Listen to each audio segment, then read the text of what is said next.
إن الحمد لله نحمده ونصلي على رسوله الكريم أما بعد فأعوذ بالله السميع العليم من الشيطان الرجيم بسم الله الرحمن الرحيم هو الذي أرسل رسوله بالهدى ودين الحق ليظهره على الدين كله ولو كره المشركون۔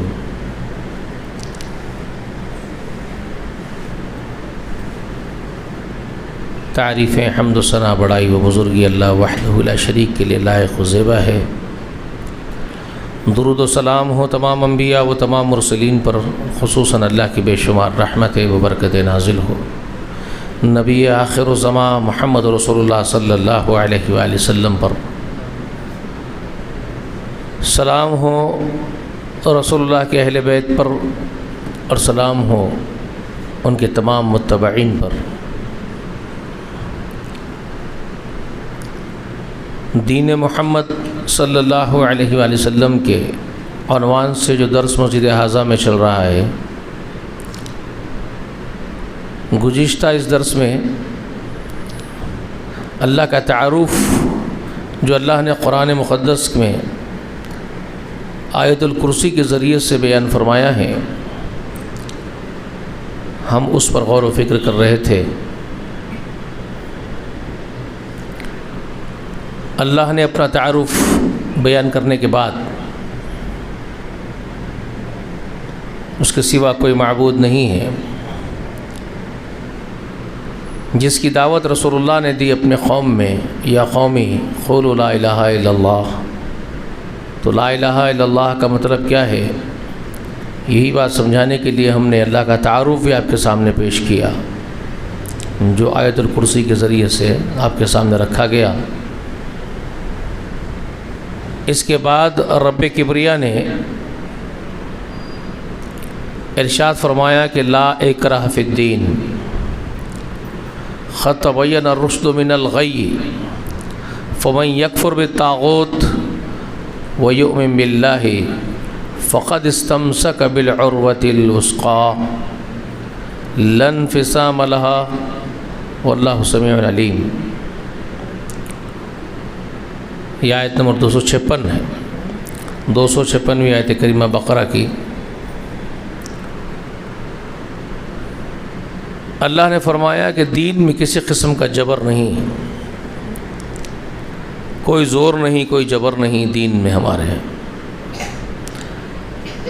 ہدایت اور رہنمائی کی راہیں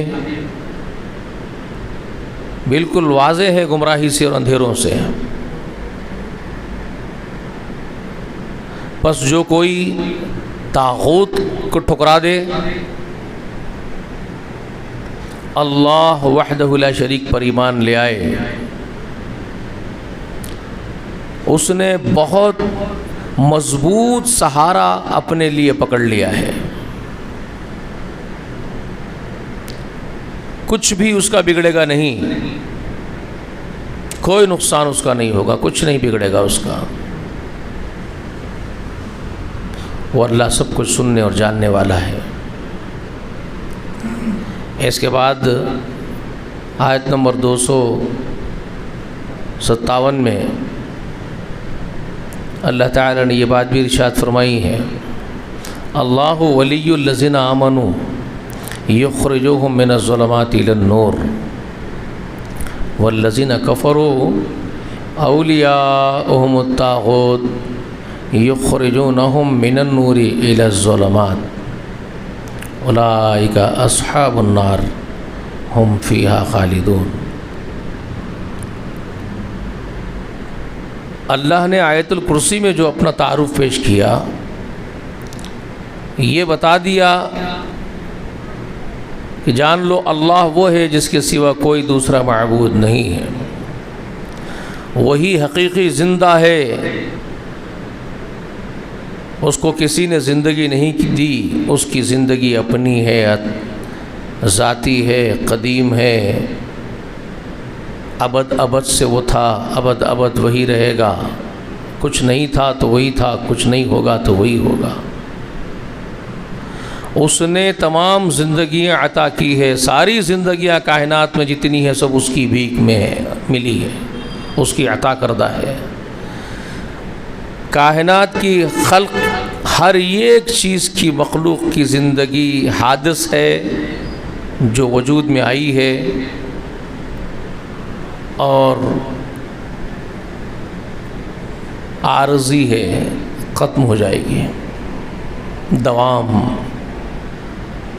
ہاں ایک چیز یہ ہے کہ زندگی اس نے عطا کی جن اور انس کی، اس کو دوام بھی عطا کیا ہے۔ زندگی مراحل طے کرتی ہے، عالموں کو بدلتے ہوئے ایک سے دوسرے عالم میں منتقل ہوتی ہے، لیکن یہ زندگی اسی اللہ حی لا یموت کی عطا کردہ ہے، جس کو کبھی موت نہیں ہے، جو ہمیشہ زندہ ہے۔ اس حی لا یموت کی عطا کردہ زندگی ہے جس کو اللہ نے اس کے تقدیر میں یہ لکھ دیا ہے کہ اس کو دوام ہوگا، وہ عالم بدلے گی، وہ منتقل ہوگی۔ تو عالم ارواح سے عالم مادر رحم میں منتقل ہوگی، وہاں سے عالم دنیا میں آئے گی، وہاں سے عالم برزخ میں منتقل ہوگی، وہاں سے عالم حشر میں جائے گی، وہاں سے عالم ابد کی طرف چلی جائے گی۔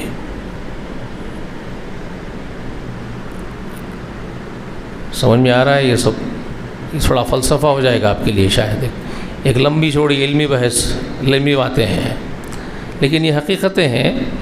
جو لوگ علم حاصل کر رہے ہیں ان کو جان لینا چاہیے۔ اللہ نے جب زندگی پیدا کر دی انسان کے لیے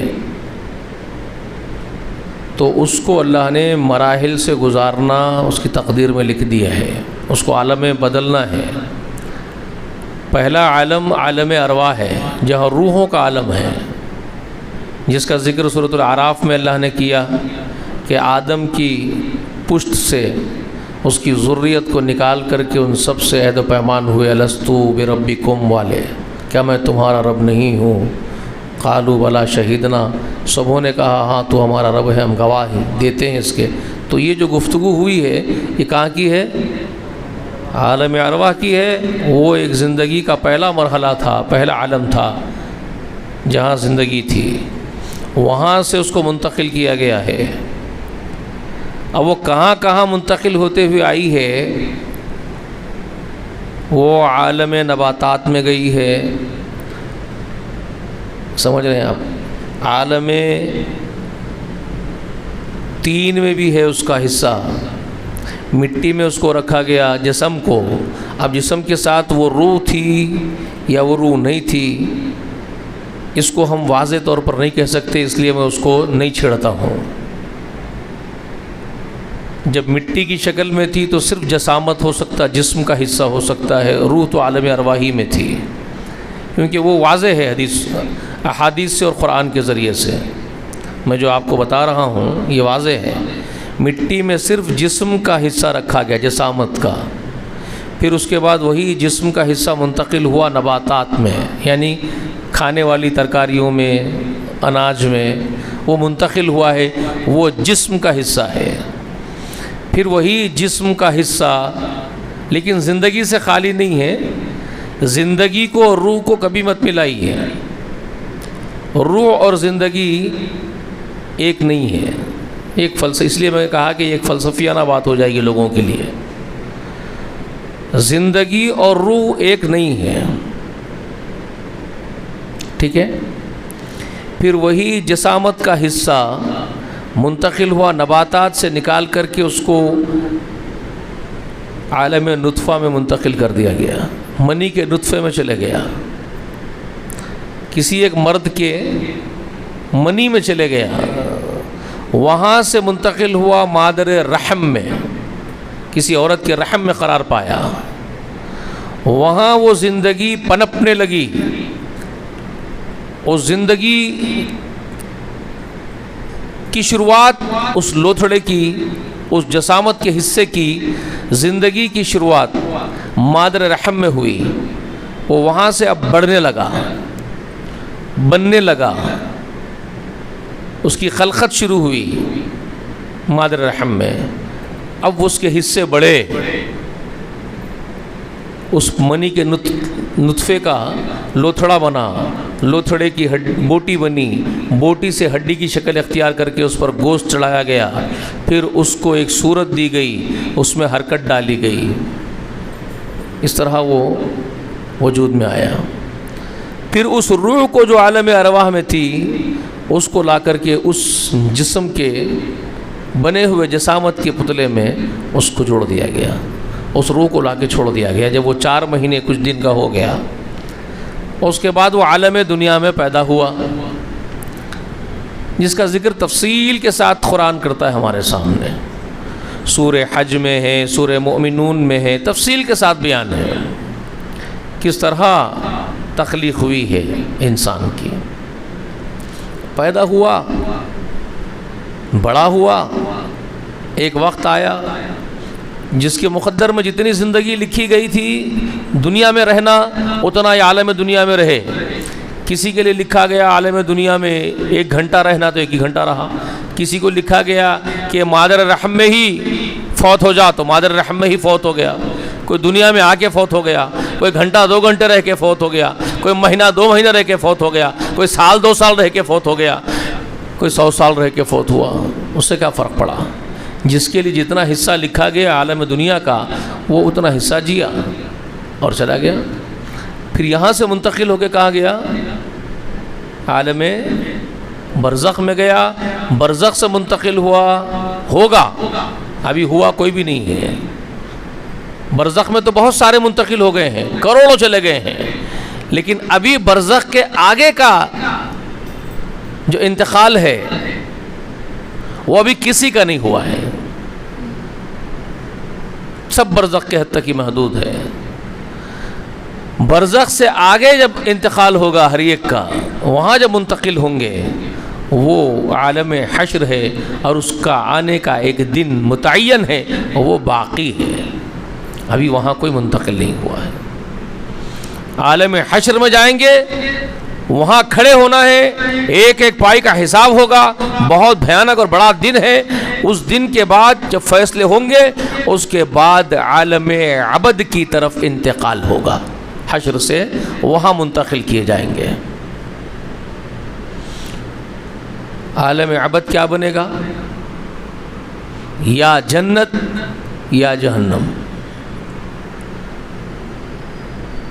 یہ آخری عالم ہوگا، عالم عبد۔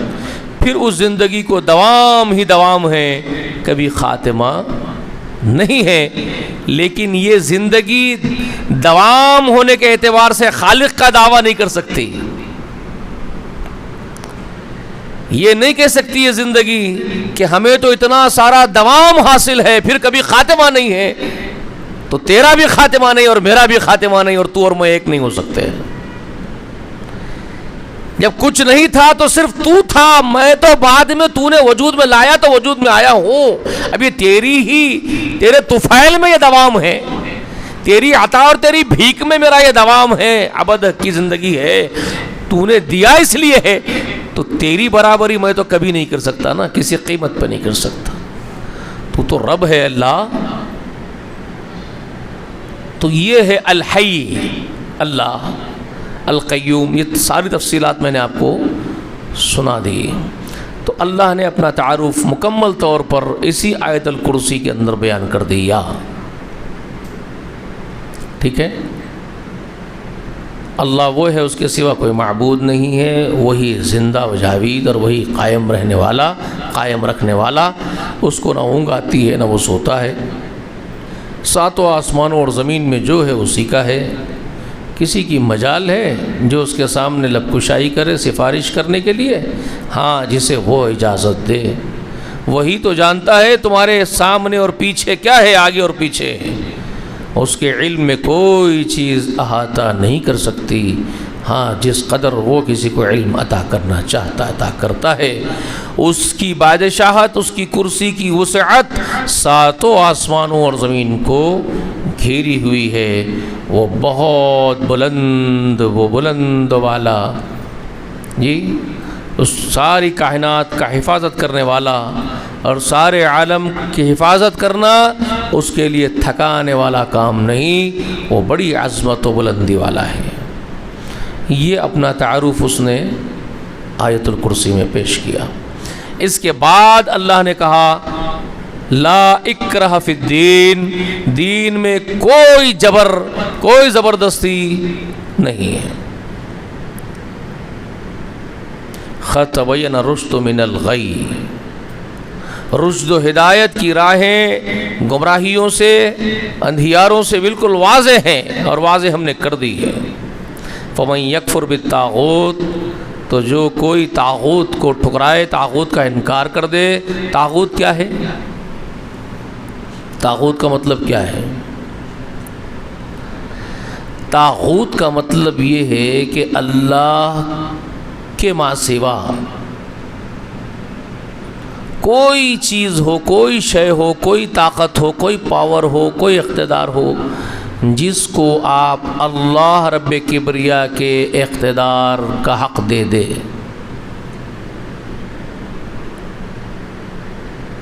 وہ طاغوت ہے۔ مخلوق پیدا اس نے کی، خلقت اس کی ہے، بندگی اسی کی ہے، ہونی چاہیے اسی کی ہے۔ وما خلقت الجن والانس الا لیعبدونی، میں نے کسی جنات، کسی انسان کو نہیں پیدا کیا مگر میری عبادت کے لیے پیدا کیا۔ بندگی، غلامی صرف اللہ کی جائے گی، کسی اور کی نہیں کی جائے گی۔ کسی اور کی بندگی کی طرف آپ راغب ہوتے ہیں، آپ کے لیے وہی طاغوت ہے، وہی طاغوت ہے جس کی طرف آپ رغبت کرتے ہیں بندگی کی غرض سے اور غلامی کی غرض سے، وہ طاغوت۔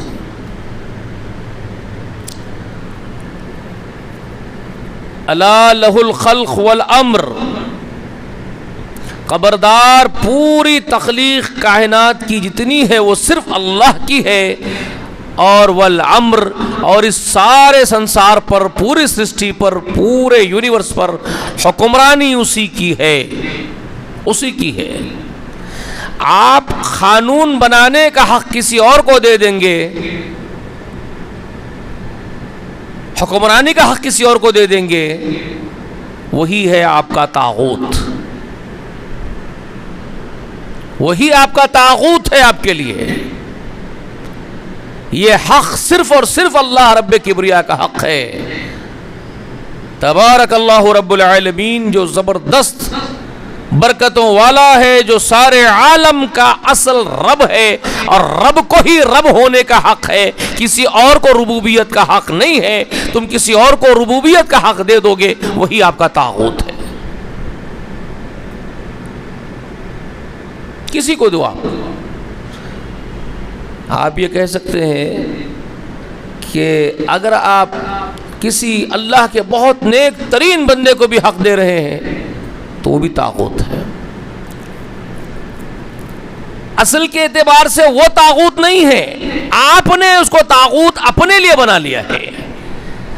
اگر کوئی نیک ترین بندہ ہے تو وجود کے اعتبار سے وہ از خود طاغوت شیطان نہیں ہے، وہ تو اللہ کا نیک بندہ ہے، مگر آپ کے لیے طاغوت ہے کیونکہ آپ نے اس کو اپنا معبود سمجھا ہے، یا معبود کا درجہ اس کو آپ نے دیا ہے، اس کے کہے بغیر، اس کی پسند کے بغیر، اس کی چاہت کے بغیر بھی دیا ہے آپ نے۔ بعض اوقات ایسا ہوتا ہے، وہ بندہ تو نہیں چاہ رہا لیکن آپ اپروچ ہو رہے ہیں اس کے پاس، آپ خود ساختہ اس کو اپنے دل میں بنا کے بیٹھ گئے کہ یہ صاحب کو اتنے بڑے درجے حاصل ہیں، جبکہ اس نے دعویٰ نہیں کیا ہے، تو وہ تو بری اس ذمہ ہوگا، طاغوت وہ نہیں، اس کے خود کے لیے طاغوت وہ نہیں ہے، لیکن آپ کا طاغوت وہ ہے کیونکہ آپ نے بنایا ہے۔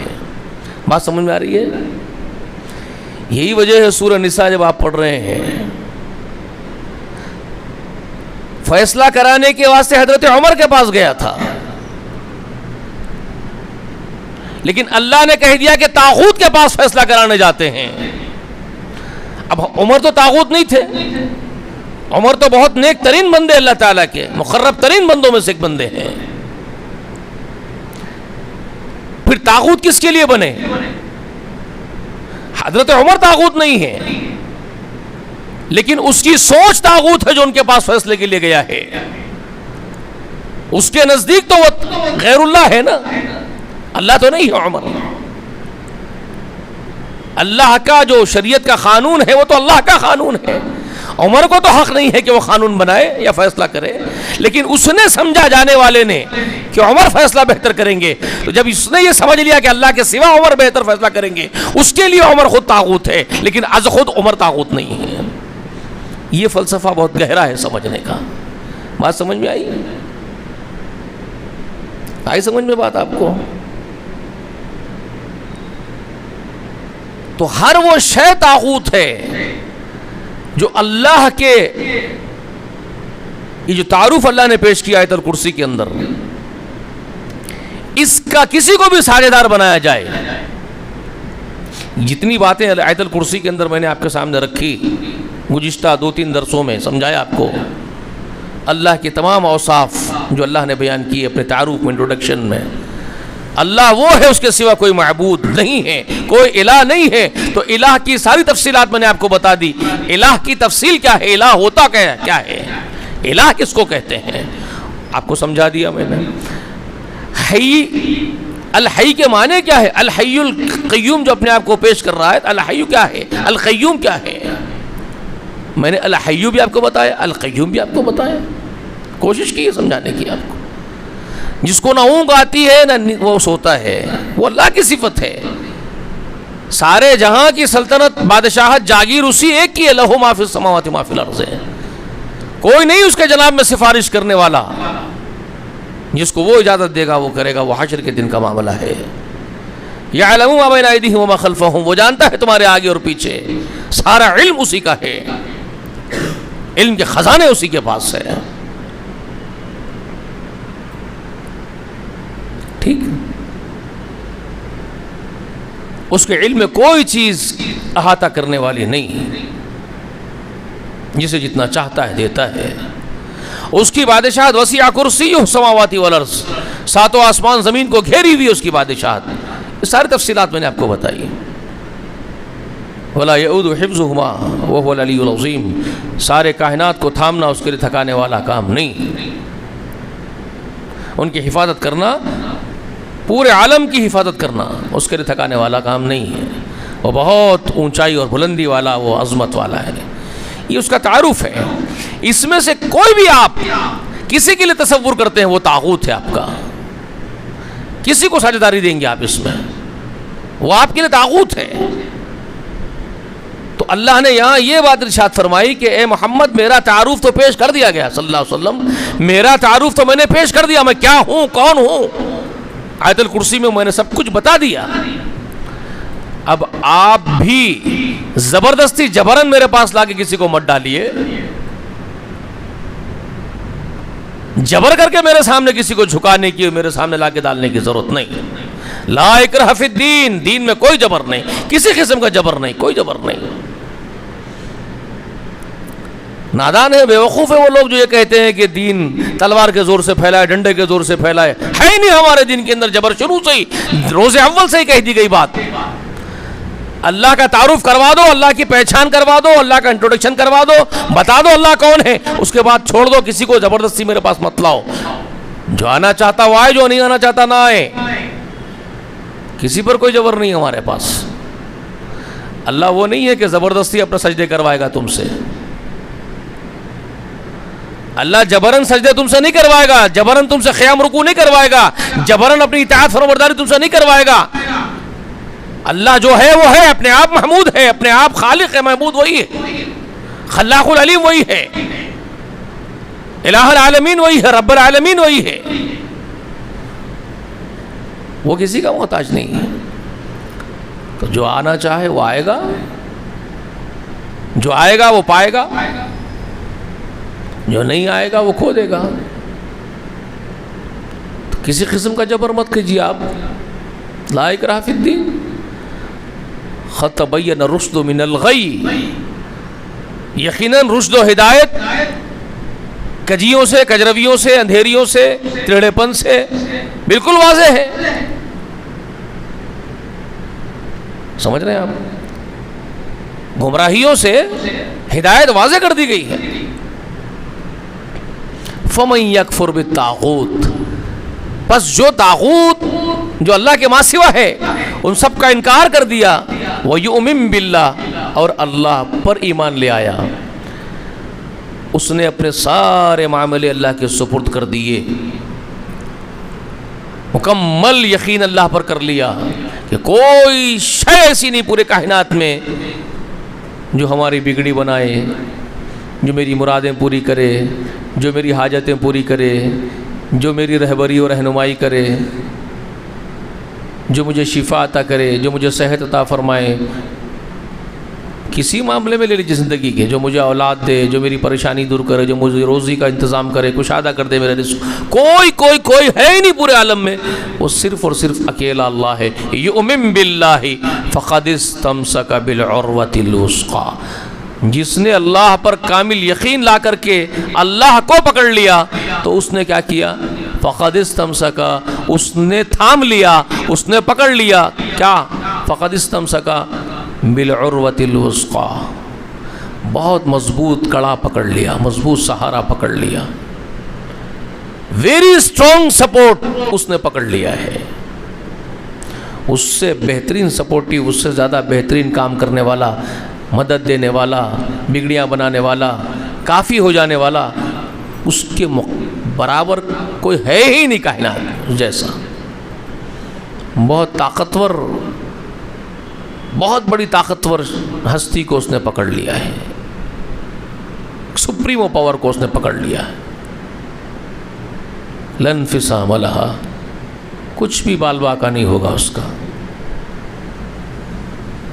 یہ ہے وہ لن انفصام لہا، کچھ بھی نقصان نہیں ہوگا، کچھ بھی نہیں بگڑے گا اس کا، جس نے اللہ کو پکڑ لیا ہے. اتنی بڑی گارنٹی، اتنی بڑی ضمانت، کیا چاہیے اور کیا چاہیے صاحب؟ طاغوت کا انکار کر کے اللہ کو پکڑ لو، اللہ پر ایمان لے آؤ، کافی ہو جائے گا اللہ تمہارے لیے، کچھ بھی نہیں بگڑے گا تمہارا. اللہ خود گارنٹی دے رہے ہیں آپ کو، کچھ نہیں بگڑے گا آپ کا. بہت بڑا مضبوط کڑا آپ نے پکڑ لیا ہے. واللہ سمیع علیم، اللہ بہت سب کچھ سننے والا، جاننے والا ہے. اس کے بعد ایک خوشخبری سنا رہے ہیں، اس کے بعد یہ خوشخبری سنا رہے ہیں، اللہ ولی الذین آمنوا. بابا وہ جو اللہ اپنا تعارف پیش کیا ہے،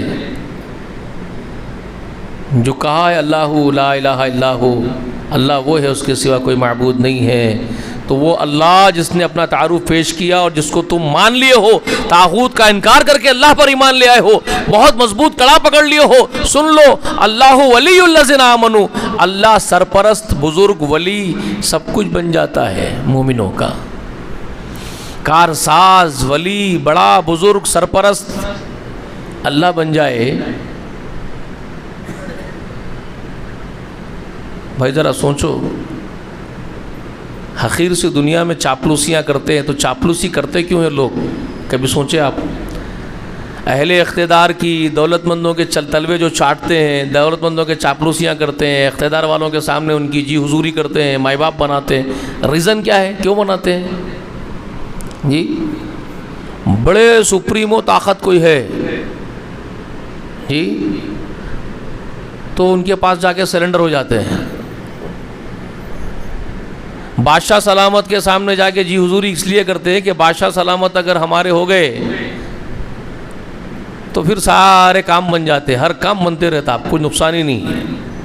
یہی سوچ کے ساتھ جا کے چاپلوسی کرتے نا، مائی باپ بناتے نا اس کو. اور کیا ہوتی، اور ہوتی کیا سوچ اس کے سوا؟ مجھے بتائیے کیوں تلوے چاٹ رہے ہوتے پھر اس کے جی؟ سمجھ میں آ رہی ہے میری بات آپ کو نا؟ کلیئر، ایک دم سمپل لاجک ہے. تو وہ اگر بادشاہ کسی کا ہو گیا، سرپرست بن گیا اس کا، بادشاہ اگر کسی کو بول دیا کہ بے فکر ہو جاؤ بھائی، میں تمہارا ہوں، میں تمہارا ولی ہوں، تمہارا دوست ہوں، سرپرست ہوں، اب گھر کو بھی تمہارے آ رہا جا رہا بادشاہ تمہارے ساتھ، تم بھی ساتھ میں جا رہے آ رہے ہو، اب تمہارا ولی بن گیا ہے، اب تو تم جو حماقت میں سڑو گے اس ملک میں، تم تو کچھ بھی کرو گے اس ملک میں پھر جی. پھر تو مہینوں تمہارے خلاف احتجاج کرنے بیٹھ جاؤ، پہلوانہ تمہارا بگڑنے والا نہیں ہے۔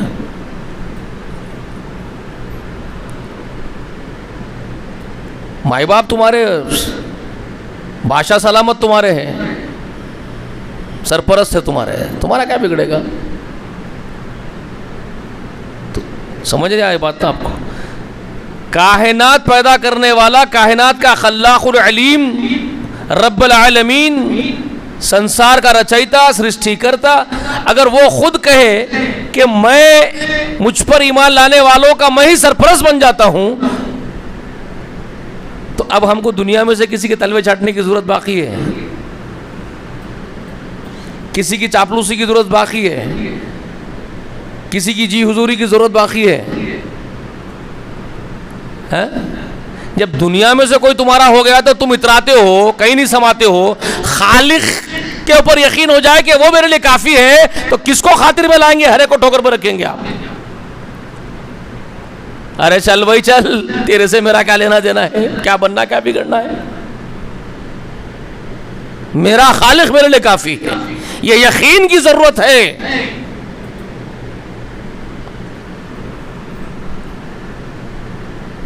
اللہ یہ یقین دلا رہے ہیں آپ کو، اللہ ولی الذین آمنوا، اللہ ایمان والوں کے لیے خود ولی بن جاتے ہیں ان کے۔ یخرجوہم من الظلمات الی النور، وہ اللہ ان کو نکال لے آتے ہیں، اندھیروں میں سے نکال کے اجالوں میں لے کے آتے ہیں نور میں۔ نور کیا ہے یہاں؟ ظلمات کیا ہے یہاں؟ ظلمات وہ تمام اندھکار ہے، وہ تمام اندھکار ہے جس اندھکار میں لوگ گم ہو چکے ہیں، حقائق نظر نہیں آتے ان کو، رب کی قدرت نہیں دکھتی، رب کے پاورز نہیں دکھتے۔ وہ اندھکار ہے، وہ اندھیارہ ہے، وہ ظلمت کی گمراہیاں ہیں، وہ شیطانی ادیان ہیں جس میں غرق ہو کر کے رب کی الوہیت، اس کی ربوبیت، اس کی اسماء و صفات، اس کی طاقتوں سے، اس کی قدرتوں سے بے بہرے ہو کے رہ گئے، اندھے بن کے رہ گئے، کچھ نہیں دکھتا۔ اس اندھکار میں جانے کے بعد وہ ظلمات ہے، وہ نور وہ ہے جو ہدایت، وہ روشنی جس میں اللہ کی قدرتیں نظر آتی ہے، واضح اللہ کے تمام اقتدار نظر آتے ہیں، اس کی صلاحیتیں، اس کی طاقتیں، اس کے پاورز، اس کی قدرتیں، سب کچھ عیاں دکھتا ہے، یقین کے ساتھ دکھتا ہے کہ میرا رب بہت کچھ کرنے والا، سب کچھ کرنے والا وہی یکتا یگانہ ہے اور وہی میرے لیے کافی ہے۔ یہ ہدایت توحید کا نور ہے، جو اس نور کو اللہ تبارک و تعالیٰ اپنے اس غلام کے لیے پسند کر لیتا ہے تو اللہ خود ولی بن جاتا ہے ایمان والوں کا، اور وہ اندھکاروں سے، وہ اندھیاروں سے اس ہدایت کے نور میں لے کے آتا ہے۔ یہاں نور سے مراد ہدایت ہے، توفیق ہے۔ ظلمات سے مراد گمراہی ہے۔ تو اللہ اپنے بندوں کو خود نور میں لے کے آتا ہے، نکال کے، روشنی میں، اندھیروں سے نکالتا ہے، نور میں لاتا ہے، جہاں وہ اپنے رب کی قدرتوں کو، اس کے شاہکار کو دیکھتا ہے، اندھا بن کے نہیں رہ جاتا، اندھی تقلیدیں نہیں کرتا مقلد بن کے، وہ ہر چیز کو اپنے رب ذوالجلال کی قدرتوں کو محسوس کرتا ہے، دیکھتا ہے۔ یتفکرون فی خلق السماوات والارض، وہ ساتوں آسمانوں اور زمین کی خلقت میں غور و فکر میں، تدبر میں کھو جاتا ہے۔ یہ اللہ کی طرف سے توفیق ہوتی ہے اس کو، وہ تدبر کرنے لگتا ہے، غور و فکر کرنے لگتا ہے۔ تو یہ اللہ خود لے آتا ہے نکال کے۔ والذین کفروا، اور جو بدبخت نافرمان ہیں اس کے، وہ سرشٹی کرتا کہ اس پرماتما کے جو نافرمان ہیں اللہ کے، ان کا کیا حشر ہوتا ہے؟ والذین کفروا اولیاءہم الطاغوت، ان کے سرپرست تو پھر وہی جھوٹے بنتے ہیں جو مخلوق ہے، مخلوق میں کے گمراہ کرنے والے لوگ ہیں۔ اچھے لوگ تو آپ طاغوت بنانے سے بھی وہ نہیں بنتے، لیکن عموماً اور اکثر اور کثیر تعداد میں کیا ہوتا ہے، جو گمراہ ہوتے ہیں وہ گمراہ کرنے والے گمراہ کرتے اور گمراہ ہونے والے گمراہ ہوتے ہیں۔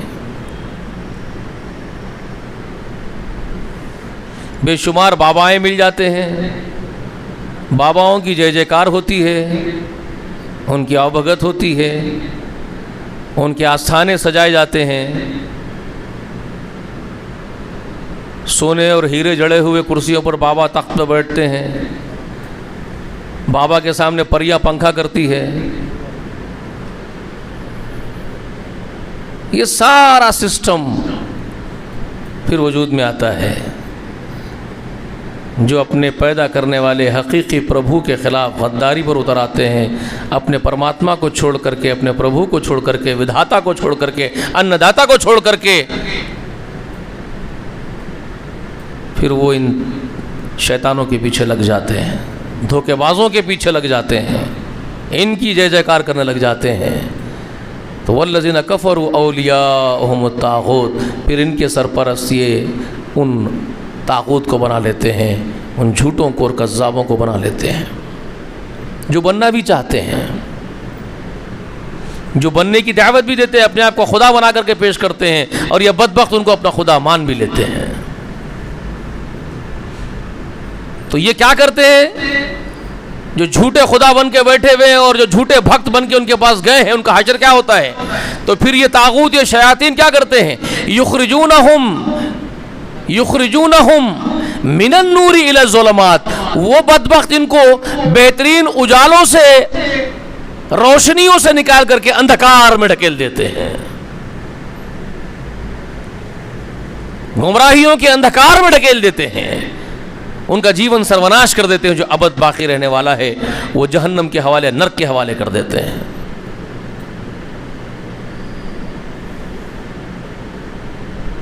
سمجھ رہے بات؟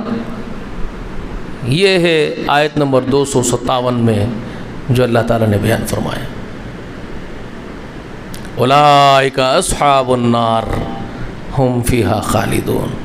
یہی ہے وہ، یہ جھوٹے خدا بنے ہوئے معبود اور جھوٹے عابد، جھوٹے معبود اور جھوٹے بھکتوں کا انجام، ان کا ٹھکانہ ابد کا کہاں ہے؟ اولئک اصحاب النار ہم فیہا خالدون، یہی ہے نرک میں جانے والے، جہنم رسید ہونے والے، ہمیشہ ہمیشہ دوزخ کے حوالے کر دیے جانے والے، اور ہمیشہ کے لیے، ابد کے لیے، ہم فیہا خالدون، وہ ہمیشہ اس میں جائیں گے، خلد ہمیشہ کے لیے ان کا داخلہ۔ تو اب آپ سوچ لینا ہے کس ہستی کو پکڑنا ہے، کس پر یقین لانا ہے، کون حقیقی معبود ہے اور کون بہتر ہے، اور کہاں ہمارا انجام بہتر اور کہاں انجام برا ہے، یہ کلیئر اللہ نے بیان کر دیا ہے۔ کوئی جبر نہیں کریں گے، لا اکراہ فی الدین، کوئی زبردستی نہیں کریں گے، پکڑ دھکڑ کر کے مسلمان نہیں بنائیں گے، کسی کو ضرورت نہیں ہے۔ یہی تھی محمد رسول اللہ کی دعوت۔ اللہ کی قسم، محمد نے کبھی صلی اللہ علیہ وسلم نے کبھی ڈنڈا لے کے لوگوں کو نہیں بلایا کہ اگر نہیں کرو گے سجدے، نہیں مانو گے اللہ کو، ہم تمہارے سے لڑیں گے، رسول اللہ نے کبھی نہیں کہا۔ ہاں، مدینے میں جانے کے بعد اللہ کے احکام آئے کہ لڑو ان سے، کیونکہ یہ لڑ رہے ہیں اسلام کو مٹانے کے لیے، اسلام کو مٹانے کے لیے، اللہ کے دین کو ختم کرنے کے لیے جنگ یہ کر رہے ہیں، تو ان سے لڑو، اور یہاں تک کہ دین کو غالب کر دو اللہ کے۔ یہ نہ ہو کہ خالق جو کائنات پیدا کرنے والا ہے اس کا دین مغلوب ہو کے رہ جائے اور یہ دندناتے پھرے زمین کی پشت پر۔ اللہ خود اگر چاہے تو ایک پلک جھپکنے میں ان سب کو مٹا دے، اپنا دین غالب کر دے، لیکن یہاں ایمان والوں کی بھی آزمائش ہے کہ تم جب اللہ کو مانتے ہو تو پھر اللہ کے لیے کتنی قربانیاں دے سکتے ہو، اس کے دین کے غلبے کے لیے کیا کیا قربان کر سکتے ہو، یہ بھی ان کو دیکھنا تھا ان دشمنوں کے مقابلے میں۔ تو وہ تھے وہ قتال کے اور جہاد کے جو احکام مدینے میں جانے کے بعد 13 سال تبلیغ کے بعد 10 سالوں میں وہ کام کروانا تھا، کیونکہ محمد رسول اللہ کے بعد کوئی ایک پروکتا بھی زمین پہ آنے والا نہیں تھا، اس لیے وہ کام کروایا۔ محمد رسول اللہ نے اپنی امت کو یہ نہیں بول کے گئے کہ تلواراں لو اور مارتے پھرو جہاں ہر علاقے کے اندر جاؤ، ویسا ہوتا تو پھر پورے دنیا میں دیکھتے اگر آپ ہر جگہ قتل غارت گیری ہوتی۔ دین کو غلط انٹرپریٹیشن مت اس کا پیش مت کیجیے، ٹھیک ہے؟ وہ اس وقت ضرورت ہے، احکام نازل ہوئے کہ دشمنوں کو ٹھکانے لگانا ضروری ہے، دشمنوں کو سبق سکھانا ضروری ہے، اور اصل دین کو جو خالق کا ہے، کائنات پیدا کرنے کے والے کا دین ہے، وہ تمہاری آزمائش ہے۔ تم کیا کرتے ہو اس دین کے لیے، اس کی محبت میں دشمنوں کو ٹھکانے لگاتے ہو یا دبکے رہتے ہو ان کے سامنے؟ اسی لیے محمد رسول اللہ نے جہاد کیا۔ ٹھیک ہے، پھر جہاد ہوگا جب اللہ کے دشمن پھر غالب آئیں گے، اللہ کے دشمن اللہ کے دین کو نست و نابود کر دینے کی غرض سے پھر غالب ہوں گے، پھر ایک جہاد ہوگا، ملحمہ کبریٰ ہوگا، بہت بڑا معرکہ ہوگا۔ ابھی وہ وقت نہیں ہے۔ وہ ایک امام ایک ہدایت یافتہ امام ہے جو آئے گا، اور اس کے قیادت میں ایک بہت بڑا معرکہ ہوگا انشاءاللہ، پھر سے دین غالب ہوگا، محمد رسول اللہ کا دین پھر غالب ہوگا۔ آج تو یہ دین کے اندر جو لوگ ہیں نا، جو دین کے دعوے دار ہیں، وہی غدار بنے ہوئے ہیں۔ اس وقت تو طاغوت کی آؤ بھگت اور تلوے چاٹنے میں تو خود محمد رسول اللہ کے امتی لگے ہوئے اس وقت، ان کو خوش کرنے کے لیے۔ برا نہیں ماننا میرے بھائی، جن کو رسول اللہ نے خادمین بنا کر کے گئے، رسول اللہ دین کے مبلغ کی حیثیت چھوڑ کے گیا، رسول اللہ نے مبلغ بنا کے گئے تھے رسول اللہ ان کو دین کے، بلغوا عنی ولو آیۃ کہہ کر کے تبلیغ کا حکم دے کر کے گئے رسول اللہ، اور یہ کہا تھا اپنے سامنے 1.25 لاکھ صحابہ کو، جو حاضر ہے وہ غائبین تک پہنچا دے میرا دین۔ مبلغ کی حیثیت سے بنا کر کے چھوڑ کے گئے تھے رسول اللہ، مگر یہ رسول اللہ کے وفادار آج طاغوت کے تلوے چاٹ رہے ہیں۔ چاٹو، جو کرنا ہے کرو۔ اب اس وقت تو کوئی حالات ایسے نہیں ہیں تو خاموشی بہتر ہے، ہم تو اپنا کام کریں گے، اپنا دین کی تبلیغ کریں گے، دین کا حق جو ٹوٹا پھوٹا حق ہم سے ادا ہوگا ہم کرتے رہیں گے انشاءاللہ۔ وقت آئے گا، ایک معرکہ ہوگا۔ یہ جو طاغوت آج ناچ رہا ہے نا، ننگا ناچ زمین کی پشت پر، اس کو اللہ تعالیٰ ٹھکانے لگوائے گا۔ ان کا بھی ایک بہت بڑا شیطان اتر کے آئے گا، تو اللہ نے اپنا مسیحا بھی اٹھا کے رکھا آسمانوں کے اندر زندہ، اگرچہ کہ نبوت ختم ہو گئی محمد رسول اللہ پر، لیکن اللہ نے محمد سے پہلے کے نبی کو آسمان میں زندہ رکھا ہے، ایک بہت بڑے مسیحا کی حیثیت سے۔ اس بہت بڑے شیطان کو بھی ٹھکانے لگائے گا، اور ان کافروں کو بھی ٹھکانے لگائے گا آ کر کے۔ وہ وقت آئے گا انشاءاللہ۔ جب تک تم کو جو ننگا ناچ ناچنا ہے تم ناچو۔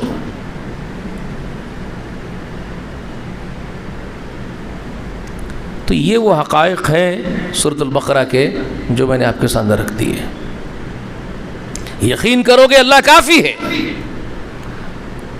اپنے لیے اللہ تعالیٰ کو ولی مان لو گے، اللہ کی قسم و ولی ہے، اللہ کی قسم و ولی ہے۔ اس کو محسوس کرو تو ہر جگہ اس کی مدد کو پاؤ گے، ہر جگہ پاؤ گے۔ آپ کے پاس کچھ نہیں ہوگا، لیکن آپ بھروسہ رکھو گے، توکل اس کی ذات پر کرو گے، آپ کے لیے سب کچھ مہیا کروا دے گا۔ وہ ولی بن کر کے، ایک بزرگ آپ کا سرپرست بن کر کے آپ کے ہر کام بنا دے گا۔ جی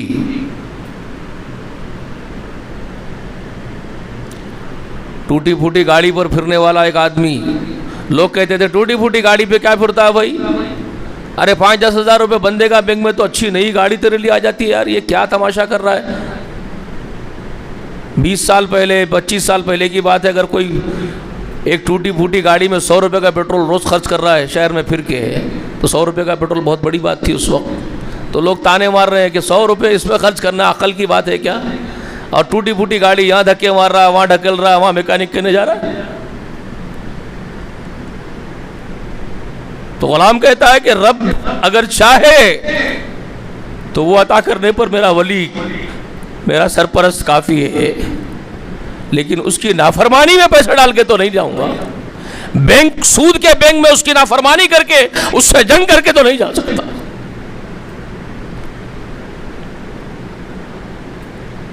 ایک وقت ایسا آتا ہے اس غلام کو، وہ ولی وہ سرپرست 4 پہیوں کی گاڑی میں پھر آتا ہے، ایئر کنڈیشن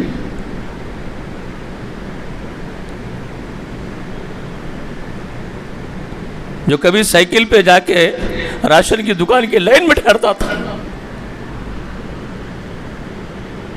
سائیکل پہ جا کے راشن کی دکان کی لائن میں ٹھہرنے والے کو اللہ بے نیاز کر دیتا ہے،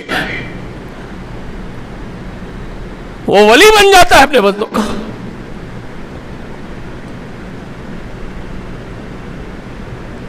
آپ ولی تسلیم کر تو لو، ولی وہی ہے ہمارا، کیوں نہیں ہے وہ؟ اللہ کی قسم وہ ولی ہے، وہ سرپرست ہے، ہر ایک کا ہے۔ جو غلام اس کے در پہ آ جائے، اس کے در پہ کوئی کمی نہیں ہے، اس کے خزانے میں کوئی کمی نہیں ہے۔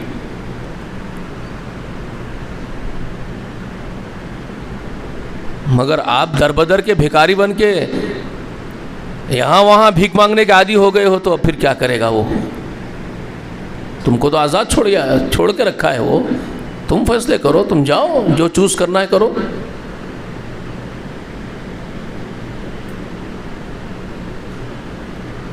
بے شمار زندگی میں ایسے تجربات آپ کریں گے اگر آپ اس کو اپنا ولی مان لیں گے، اللہ کی قسم کھا کے کہہ رہا ہوں میں۔ آپ کامل توکل کیجئے، پورے طریقے سے سرنڈر کر دیجئے، اس کے در پہ آ جائیے، پھر دیکھیے اس کے قدرت کے شاہکار کو، اس کے مظاہروں کو، اس کی عطا دیکھیے، اس کے انعامات دیکھیے۔ وہ اپنے بندوں کے لیے کافی ہو جانے کافی ہے۔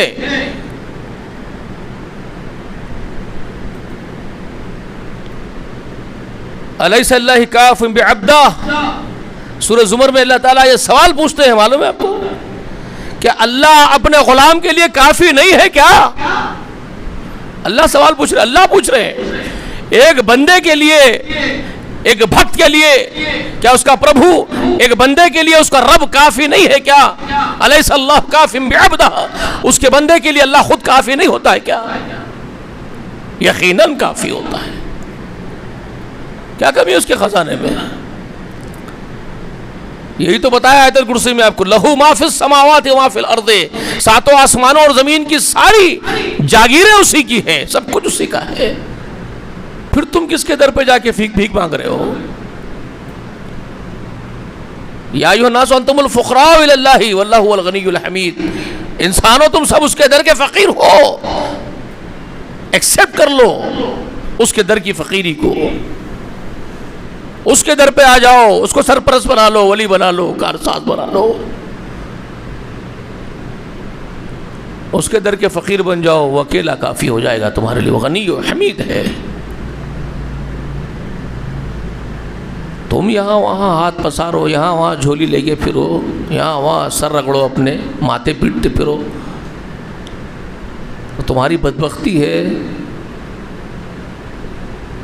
یہی وہ دعوت ہے محمد رسول اللہ کی جو پہاڑی پر کھڑے ہو کر کے محمد رسول اللہ نے دی تھی۔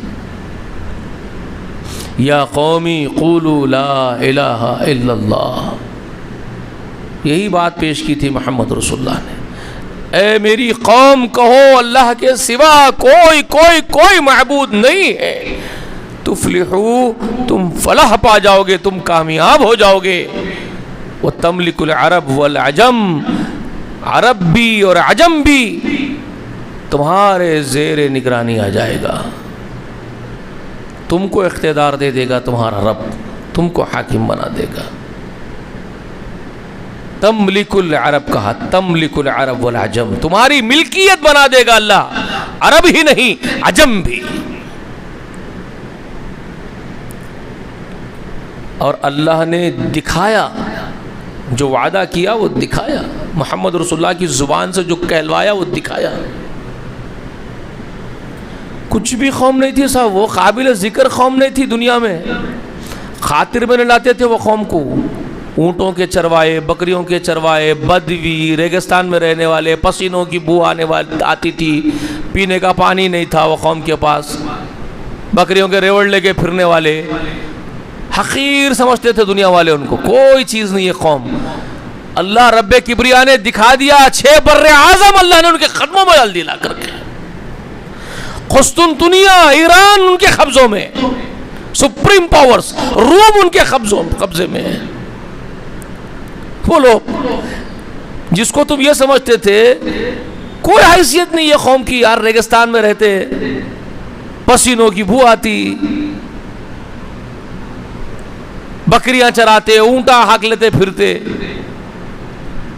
کوئی سائنس نہیں، ٹیکنالوجی نہیں، علم نہیں، فنون نہیں، ان پڑھ لوگ، ناقاندے لوگ، امیین کہتے تھے، ان پڑھ لوگ ہے یار، ناقاندے لوگ ہے، جاہل قوم ہے، حقارت سے دیکھتے تھے اب اس قوم کو پورے دنیا والے، سپریمو طاقت جتنے بھی تھے بڑے بڑے اس وقت کے، بہت کیئرلیس کرتے تھے، ان کو کیئر بھی نہیں کرتے تھے، نام بھی نہیں لیتے تھے قوم کا۔ ارے یہ قوم ہے کیا چیز؟ یہ جنگلی بدوی آدیواسی، یہ تصور تھے ان کے اس قوم کے بارے میں۔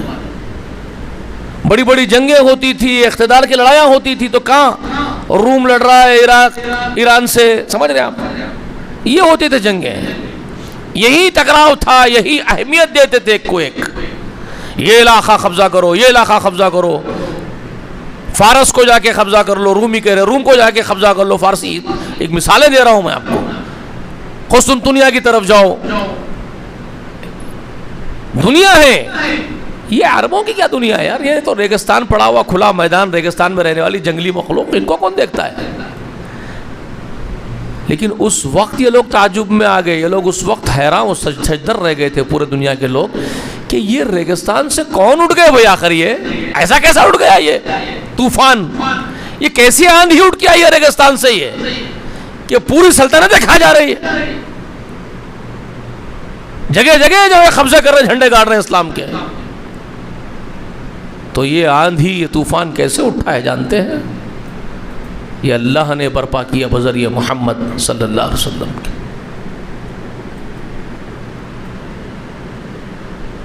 یہی وہ دعوت تھی جو محمد نے اپنی قوم کو دی تھی صلی اللہ علیہ وسلم۔ تفلحوا وتملک العرب والعجم، عرب ہی تمہارے ملکیت نہیں، عجم بھی تمہاری ملکیت اللہ بنائے گا، صرف اس کلمے کے طفیل میں، انقلابی کلمہ ہے یہ، میری قوم کہو لا الہ الا اللہ۔ یہ کلمے میں وہی طاقت اس وقت بھی تھی، وہی طاقت آج بھی ہے، لیکن وہ جو اقبال نے کہا تھا، آج بھی گر ہو ابراہیم سا ایما پیدا، آگ کر سکتی ہے انداز گلستہ پیدا۔ سمجھ میں آئی بات؟ آج بھی گر ہو ابراہیم سا ایما پیدا، آگ کر سکتی ہے انداز گلستہ پیدا۔ یہ اقبال کیا کہہ رہا ہے جانتے اس کو؟ رب کی قدرت اس وقت بھی ہے، رب کی قدرت آج بھی ہے، ایمان کی کمی ہے جو ابراہیم میں تھا وہ تم میں نہیں ہے، جو محمد میں تھا وہ تم میں نہیں ہے، جو ابو بکر میں، عمر میں، عثمان میں، علی میں جو تھا وہ تم میں نہیں ہے۔ یہ ہے بات یہ ہے سب۔ یہ کلمہ اس وقت بھی انقلابی تھا، طاقت والا تھا، آج بھی ہے، لیکن یہ کہ آپ وہ کھوکھلے ہیں نا، کلمے کوئی نہیں جانتے آپ لا الہ کی اہمیت، اس کی طاقت، اس کا پاور جانتے ہی نہیں آپ۔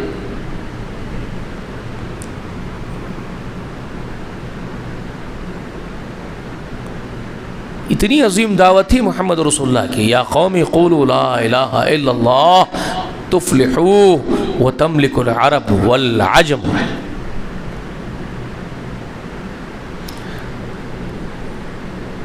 آج تو تمہارا اقتدار خود تمہارے ہاتھوں سے جا رہا ہے، تمہارے گھروں میں تم غلام بن کے بیٹھ گئے ہو کسی کے، تمہارے گھر پہ تمہاری اجارہ داری نہیں رہی ہے اب۔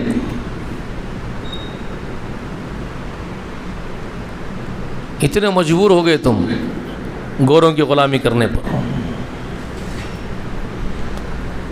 حج کو گیسوں والوں کو لوٹ رہے یار، تماشا آ گیا یہ تو، برا نہیں ماننا بھائی۔ ویلے بنائے بڑے بڑے، ایک ایک ویلے کا کرایہ کہتے میرے بھائی 1,00,000 ریال ایک دن کا، ایک دن کا 1,00,000 ریال اگر آپ لوگے، ہم جیسے غریب ملک والے 22 لاکھ روپے ایک دن کے تم کو دیں گے، ہمارے ملک کے،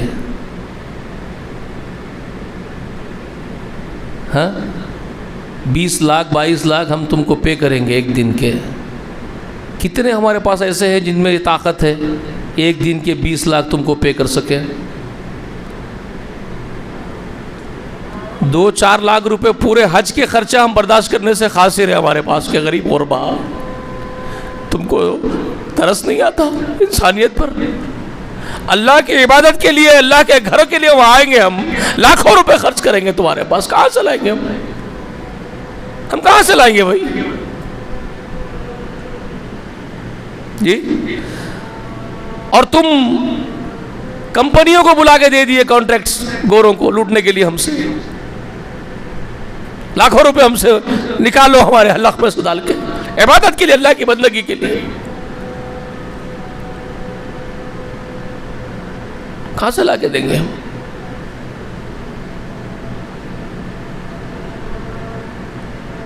اس کو ترقی کہتے ہو آپ اس کو کہہ رہے ہیں ترقی ہے یہ آپ کی؟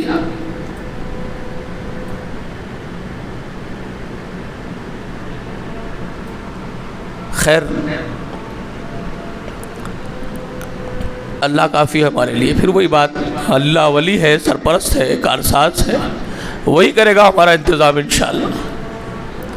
لیکن ذرا سمجھو یار, رسول اللہ کی امتی ہو, کچھ تو خیال کرو محمد رسول اللہ صلی اللہ علیہ وسلم کے دین کا.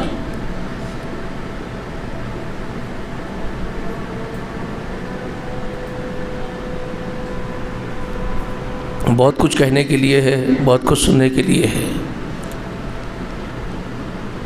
انشاءاللہ آگے آپ کو بتایا جائے گا کہ محمد رسول اللہ نے جو دین رکھا لوگوں کے سامنے, لوگوں نے کس طرح پھر مخالفتیں کی ہے محمد رسول اللہ کی. بجائے اللہ کی الوہیت, اس کی ربوبیت کو تسلیم کرنے کے لوگوں نے ضد اور ہٹ دھرمی کا مظاہرہ کیا. ابو جہل نے, ابو لہب نے اور دوسرے کافروں نے جو تکلیفیں محمد رسول اللہ کو پہنچائی ہیں, ان کے بھی تذکرے ہوں گے انشاءاللہ. وہ ہمارے لیے عبرت ہوگی کہ کیا کیا قربانیاں ہمارے اسلاف نے پیش کی ہے اس دین کے لیے, اس کے غلبے کے لیے. ہمیں بھی اس دین سے محبت رکھتے ہوئے صبر اور تحمل سے کام کرنا ہوگا. اگرچہ کہ حالات کچھ سازگار نہیں معلوم ہو رہے ہیں, تو حالات کبھی بھی سازگار نہیں تھے, یہی بات میں آپ کو بتانا چاہتا ہوں. حالات کبھی بھی سازگار نہیں تھے. آزمائشیں شروع سے ہے, قربانیاں شروع سے ہی ہے. قربانیوں کا مطلب صرف جانوروں کو ذبح کر کے کھا لینا نہیں ہے نا. آج تو ماحول دیکھو نا کیا ہو گیا ہے, پورا پرانا شہر بیل بازار میں تبدیل ہو گیا ہے. جانوروں کی منڈی بن گیا, بکرا منڈی, بیل منڈی بن گیا ہے پوری, چلنے جگہ نہیں ہے. ہاں, ایک جانور تو 50,000, 60,000, 80,000, 1,00,000. یہ قوم بھی ایسی ہے, یہ بدترین لوگ ہو گئے ہیں. یہ امت محمدیہ اس وقت بہت بگڑ گئی ہے. ان کے سینے میں کوئی احساس نہیں ہے, قلب میں ان کے. اللہ کی عبادت کرنے کے لیے قربانی کرتے ہیں مسلمان, اور یہ بات مسلمان کو بھی نہیں معلوم ہے کیا؟ یہ بات تو مسلمان سبھی جانتے ہیں نا. اللہ کی عبادت کے لیے جانور لا کر کے ذبح کر رہے ہیں, اور ان کے جیب میں سے پیسے نکال لے رہے لاکھوں روپے جی. قربانی کے جانور بیچ کے لوٹ رہے لوگوں کو, لاکھوں روپے کما رہے اس کے اوپر. بتائیے باپ, کتنی گر گئی ہے قوم, کتنی بے حس ہو گئی ہے قوم. آپ سوچئے. ارے ظالمو, تم یہ دھندا سب چھوڑو رے, مرچی کے تھیلے لو, لوگوں کے آنکھوں میں ڈالو, کھینچو لٹے رہے, اس سے بڑھ کے کیا کرو؟ یہ کرو تم کام, اور کیا ہے تمہارا کام؟ اس کو ڈاکو بن کے نکل جاؤ, کھینچ لو پیسے سب کے جیبوں میں سے.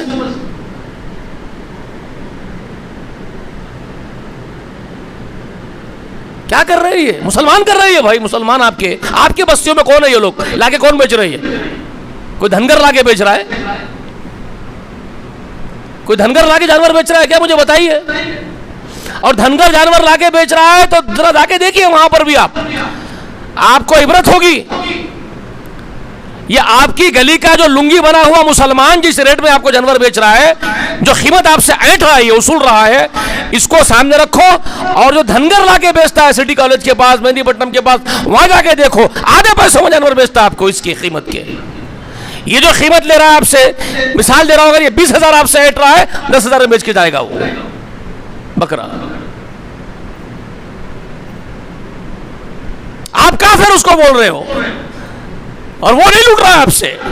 لوٹ رہا ہے آپ کا یہ کلمہ پڑھنے والا. کیا بولتے بھائی, کیا بولتے بتائیے, کیا قوم ہو گئی آپ کی. یہ ہے محمد رسول اللہ کے وفادار, یہ ہوتے ہیں.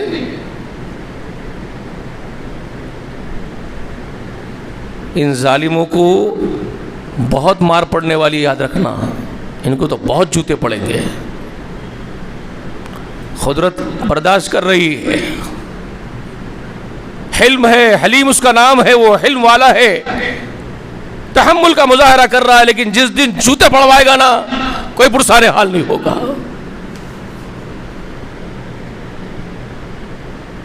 توبہ کرنے کی ضرورت ہے. میری باتیں اگر سمجھ میں آ رہی ہے توبہ کریں, گڑگڑائے اللہ کے حضور میں استغفار کریں, باز آ جائے اپنی کرتوتوں سے, اپنی حرکتوں سے. اللہ کو اپنا ولی سرپرست کارساز بنائیے, اس کے لیے جینا اور مرنا سیکھیے. قربانی کرتے وقت ان صلاتی و نسکی و محیای و مماتی للہ رب العالمین منتر نہیں ہے, جو بول رہے اس کو سمجھو بھی. میری نماز, میری قربانی, میرا جینا, میرا مرنا رب العالمین کے لیے, کر کے دکھاؤ, بولنے سے نہیں ہوتا. اللہ سے دعا ہے کہ اللہ تعالیٰ کہنے سے سننے سے زیادہ ہم سب کو عمل کی توفیق دے. اللہ ہم کو ایمان کی زندگی, ایمان پر موت نصیب فرمائے, اسلام کے تقاضے پورے کرنے والے بنائے. اللہ ملاقات آپ سے ہو تو آپ اپنے رحم و کرم کے ساتھ ملیے, عفو و درگزر کے ساتھ ہم سے ملاقات کیجئے, ہمارے سب خطائے گناہ معاف کر دیجئے.